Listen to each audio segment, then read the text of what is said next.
ನಮಸ್ಕಾರ. ಇವತ್ತು ನಾವು ಒಂದು ಕ್ಷೇತ್ರವನ್ನ ಅಂದ್ರೆ ಬೆಳಗಾವಿ ಜಿಲ್ಲೆಯ ಅರಭಾವಿ ಕ್ಷೇತ್ರವನ್ನ ಡೇಟಾಡ ಕನ್ನಡ ಹಾಕೊಂಡು ನೋಡೋಣ.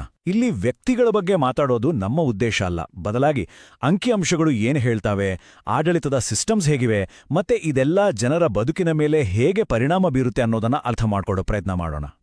ಸರಿ, ಹಾಗಿದ್ರೆ ನಮ್ಮ ಇವತ್ತಿನ ಚರ್ಚೆ ಹೇಗೆ ಸಾಗುತ್ತೆ ಅಂತ ನೋಡೋಣ.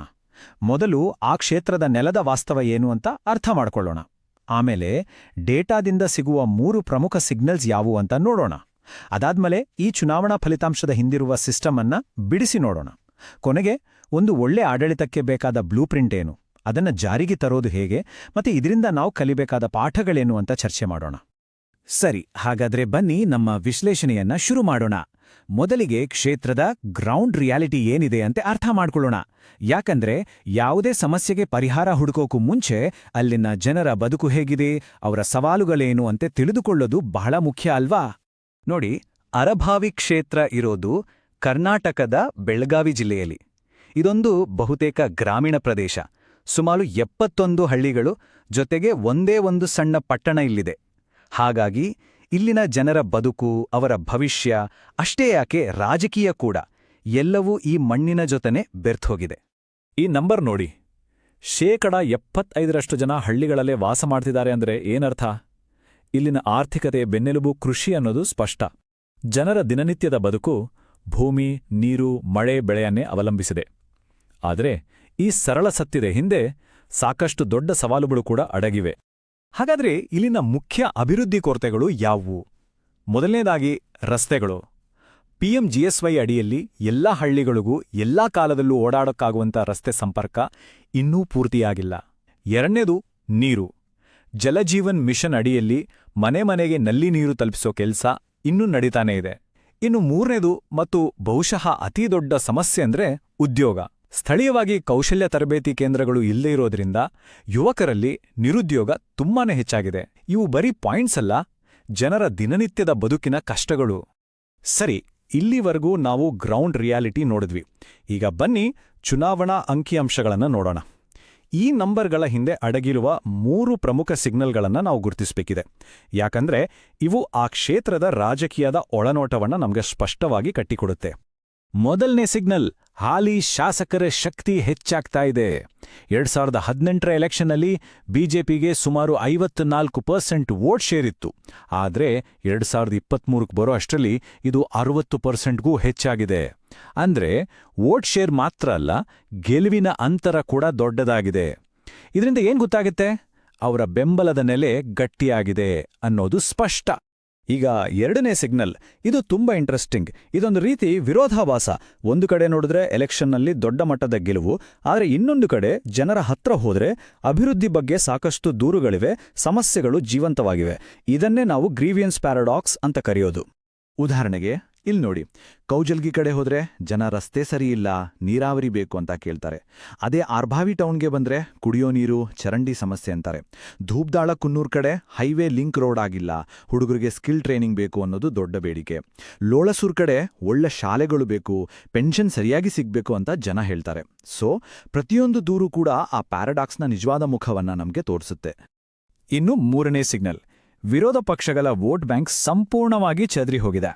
2018ರಲ್ಲಿ JDS ಸುಮಾರು 27% ವೋಟ್ ತಗೊಂಡು ಪ್ರಬಲ ಸ್ಪರ್ಧಿಯಾಗಿತ್ತು. ಆದರೆ 2023ಕ್ಕೆ ಬರ್ತಿದ್ದ ಹಾಗೆ ದೊಡ್ಡ ಪಾರ್ಟಿಗಳ ವೋಟ್ ಎಲ್ಲ ಕುಸಿದು ಹೋಗಿ ಒಬ್ಬ ಇಂಡಿಪೆಂಡೆಂಟ್ ಕ್ಯಾಂಡಿಡೇಟ್ 2ನೇ ಸ್ಥಾನಕ್ಕೆ ಬರ್ತಾರೆ. ಇದರ ಅರ್ಥ ಏನು? ಆಡಳಿತದ ವಿರುದ್ಧ ಇರೋ ವೋಟ್ಗಳಿಗೆ ಒಂದೇ ಕಡೆ ಸೇರೋಕೆ ಒಂದು ಗಟ್ಟಿ ವೇದಿಕೆನೇ ಇಲ್ಲದ ಹಾಗಾಗಿದೆ. ಹಾಗಾದ್ರೆ ಈ ಫಲಿತಾಂಶದ ಹಿಂದೆ ಇರೋ ಕಾರಣವಾದ್ರೂ ಏನು? ಇದು ಸುಮ್ಮನೆ ಆಗಿದ್ದಲ್ಲ. ಇದರ ಹಿಂದೆ ಒಂದು ಸಿಸ್ಟಮ್ಯಾಟಿಕ್ ಆದ ಮೆಷಿನರಿ ಕೆಲಸ ಮಾಡಿದೆ. ಬನ್ನಿ ಈಗ ಆ ಸಿಸ್ಟಮ್ನ ಪ್ರತಿಯೊಂದು ಭಾಗವನ್ನ ಬಿಡಿಸಿ ನೋಡೋಣ. ನೋಡಿ, ಈ ಗೆಲುವಿನ ಸಿಸ್ಟಮ್ 5 ಮುಖ್ಯ ಪಿಲ್ಲರ್ಗಳ ಮೇಲೆ ನಿಂತಿದೆ. ಮೊದಲನೇದು ಜಾರಕಿಹೊಳಿ ಅನ್ನೋ ಫ್ಯಾಮಿಲಿ ಪೊಲಿಟಿಕಲ್ ಬ್ರ್ಯಾಂಡ್. ಎರಡನೇದು ಸ್ಟೇಟ್ ಲೆವೆಲ್ನಿಂದ ಬೂತ್ ಲೆವೆಲ್ವರೆಗೂ ಇರೋ ಬಿಜೆಪಿಯ ಗಟ್ಟಿಯಾದ ಆರ್ಗನೈಸೇಷನ್. ಮೂರನೇದು ಸೆಂಟ್ರಲ್ ಗವರ್ಮೆಂಟ್ ಸ್ಕೀಮ್ಸ್, ಅಂದ್ರೆ ಮನೆ ಕಟ್ಟೋದು, ನೀರು ಕೊಡೋದು, ಈ ಫಂಡ್ಗಳನ್ನು ಸರಿಯಾಗಿ ಬಳಸ್ಕೊಂಡಿದ್ದು. ನಾಲ್ಕನೇದು ಸ್ಥಳೀಯವಾಗಿ ಮಾಡಿರುವ ಕೆಲವೊಂದು ಕೆಲಸಗಳು, ಕಣ್ಣಿಗೆ ಕಾಣುವಂತಿವೆ. ಮತ್ತು 5ನೇದು ಪ್ರತಿಯೊಬ್ಬ ವೋಟರ್ನು ತಲುಪಿ ಅವರಿಂದ ಫೀಡ್ಬ್ಯಾಕ್ ತಗೊಳ್ಳಕ್ಕಿರೋ ಗ್ರಾಸ್ ರೂಟ್ ನೆಟ್ವರ್ಕ್. ಈ ಸಿಸ್ಟಮ್ನ ವಿಶೇಷತೆ ಅಂದ್ರೆ ಇದು ಸ್ಟ್ಯಾಟಿಕ್ ಅಲ್ಲ, ಇದು ನಿರಂತರವಾಗಿ ಕಲಿಯುತ್ತಾ ಬದಲಾಗುತ್ತಾ ಇಡುತ್ತೆ. ಅಂದ್ರೆ ತನ್ನ ನೆಟ್ವರ್ಕ್ ಮೂಲಕ ಜನರ ಸಮಸ್ಯೆಗಳನ್ನ ಮೊದಲು ಸೆನ್ಸ್ ಮಾಡುತ್ತೆ, ಆಮೇಲೆ ತನ್ನ ಆರ್ಗನೈಸೇಷನ್ ಬಳಸಿ ಸರಿಯಾದ ಅವಕಾಶಗಳನ್ನ ಸೀಸ್ ಮಾಡ್ಕೊಳ್ಳುತ್ತೆ. ಕೊನೆಗೆ ಬೇರೆ ಕಡೆ ವರ್ಕ್ ಆದ ಸ್ಟ್ರಾಟಜಿಗಳನ್ನ ಇಲ್ಲಿಗೆ ತಕ್ಕಂತೆ ರೀಕಾನ್ಫಿಗರ್ ಮಾಡ್ಕೊಳ್ಳುತ್ತೆ. ಈ ಹೊಂದಾಣಿಕೆ ಅನ್ನೋದು ತುಂಬಾ ಮುಖ್ಯ. ಆದ್ರೆ ಒಂದು ವಿಷಯವನ್ನ ನಾವಿಲ್ಲಿ ನೆನಪಿಡಬೇಕು: ಜನರ ಅಭಿಪ್ರಾಯ ಸಂಗ್ರಹಿಸೋದು ಕೇವಲ ರಾಜಕೀಯ ತಂತ್ರ ಆಗ್ಬಾರ್ದು, ಅದೊಂದು ಸಾಂವಿಧಾನಿಕ ಜವಾಬ್ದಾರಿ.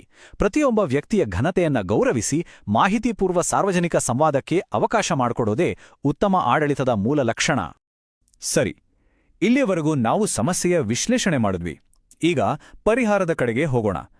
ಹಾಗಾದ್ರೆ ಈ ಕ್ಷೇತ್ರಕ್ಕೆ ಒಂದು ಸ್ಪಷ್ಟವಾದ, ಜಾರಿಗೆ ತರಬಹುದಾದ ಡೆವಲಪ್ಮೆಂಟ್ ಬ್ಲೂಪ್ರಿಂಟ್ ಹೇಗಿರ್ಬೋದು? ಇದನ್ನ ಜನರ ದುಡ್ಡಿಗೆ ಸಿಗಬೇಕಾದ ಪ್ರತಿಫಲ ಅಂತನಾದ್ರೂ ಹೇಳ್ಬೋದು. ಮೊದಲನೇ ಪ್ರಾಜೆಕ್ಟ್ ಪಂಚಾಯತ್ ರೋಡ್ ನೆಟ್ವರ್ಕ್. ಅಂದಾಜು ಒಂದು 15ರಿಂದ 20 ಕೋಟಿ ರೂಪಾಯಿ ಹೂಡಿಕೆ ಮಾಡಿದ್ರೆ 2 ವರ್ಷದಲ್ಲಿ 40 ಸಣ್ಣ ಹಳ್ಳಿಗಳಿಗೆ ಸಂಪರ್ಕ ಕಲ್ಪಿಸೋ 80 ಕಿಲೋಮೀಟರ್ ರಸ್ತೆಗಳನ್ನು ನಿರ್ಮಿಸಬಹುದು.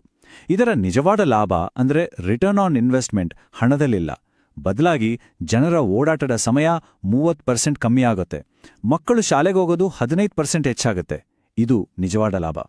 ಎರಡನೇ ಪ್ರಾಜೆಕ್ಟ್ ಸಣ್ಣ ನೀರಾವರಿ ಮತ್ತೆ ಕುಡಿಯೋ ನೀರು. ಒಂದು 10 ಕೋಟಿ ರೂಪಾಯಿ ಖರ್ಚು ಮಾಡಿದ್ರೆ ಸಾಕು, 1.5 ವರ್ಷದಲ್ಲಿ 2 ಚಿಕ್ಕ ಚೆಕ್ ಡ್ಯಾಮ್ ಕಟ್ಟಿ 10,000 ಮನೆಗಳಿಗೆ ನಲ್ಲಿ ನೀರು ಕೊಡ್ಬೋದು.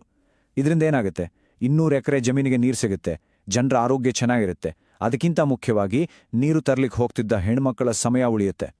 ಇನ್ನು ಮೂರನೇದು ಯುವಕರಿಗಾಗಿ ಒಂದು ಸ್ಕಿಲ್ ಮತ್ತು ಎಂಪ್ಲಾಯ್ಮೆಂಟ್ ಹಬ್.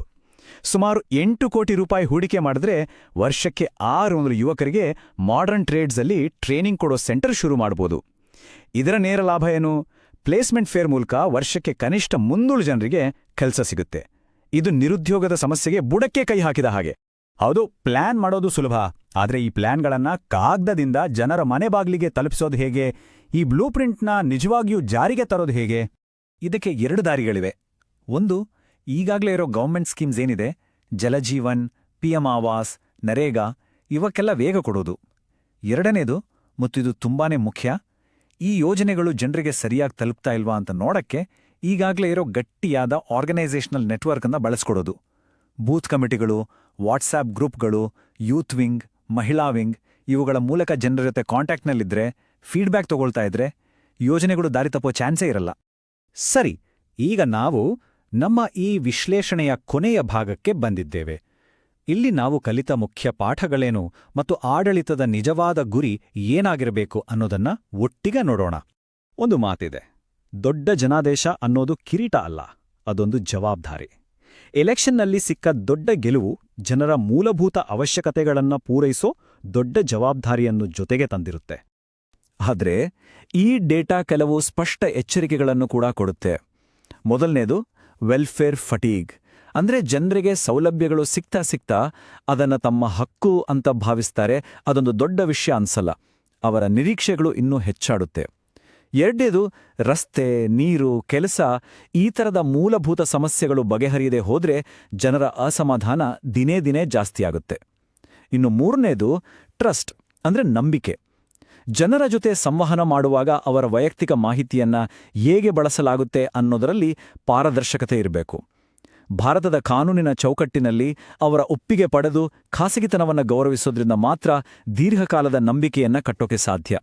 ಹಾಗಾದ್ರೆ ಒಂದು ರಾಜಕೀಯ ಗೆಲುವನ್ನ ನಿಜವಾದ ಆಡಳಿತದ ಗೆಲುವಾಗಿ ಪರಿವರ್ತಿಸೋಕೆ ಬೇಕಾದ ದಾರಿಯನ್ನ ರಸ್ತೆ, ಪೈಪು ಮತ್ತು ಸ್ಕಿಲ್ಸ್ಗಳಿಂದ ಕಟ್ಟಬಹುದು. ಆದ್ರೆ ಈ ದಾರಿಯ ಅಡಿಪಾಯ ಅದು ಯಾವುದರಿಂದ ಆಗಿರಬೇಕು? ಆ ಅಡಿಪಾಯವೇ ನಂಬಿಕೆ. ಜನರ ಮಾತುಗಳನ್ನ ಕೇಳಿಸ್ಕೊಳ್ಳೋ, ಅವರ ಕಷ್ಟಗಳನ್ನ ಅರ್ಥ ಮಾಡ್ಕೊಳ್ಳೋ ಮತ್ತು ಕೊಟ್ಟ ಮಾತುಗಳನ್ನ ಉಳಿಸ್ಕೊಳ್ಳೋ ಒಂದು ಸಿಸ್ಟಮ್ ಇರಬೇಕಲ್ಲ. ಆ ಸಿಸ್ಟಮಿಂದ ಮಾತ್ರ ಆ ನಂಬಿಕೆ ಹುಟ್ಟೋಕೆ ಸಾಧ್ಯ. ಯಾಕಂದ್ರೆ ರಾಜಕೀಯದ ಕೊನೆಯ ಗುರಿ ಅಧಿಕಾರ ಅಲ್ಲ, ಬದಲಾಗಿ ಆಡಳಿತದ ಮೂಲಕ ಜನರ ಬದುಕನ್ನು ಉತ್ತಮಪಡಿಸೋದು. ನೀವು ಕೂಡ ಜನಕೇಂದ್ರಿತ ನಾಯಕರಾಗಿ ನಿಮ್ಮ ಕ್ಷೇತ್ರವನ್ನು ಉನ್ನತ ಮಟ್ಟಕ್ಕೆ ಕೊಂಡೊಯ್ಯಲು ಬಯಸಿದರೆ blueprintstrategies.ai ಅನ್ನು ಸಂಪರ್ಕಿಸಿ. ನಮ್ಮ ಇಮೇಲ್ mgr@blueprintstrategies.ai ಅಥವಾ 08042041602 ಸಂಖ್ಯೆಗೆ ಕರೆ ಮಾಡಿ. ರಾಜಕೀಯವನ್ನು ಮೀರಿದ ಉದ್ದೇಶ.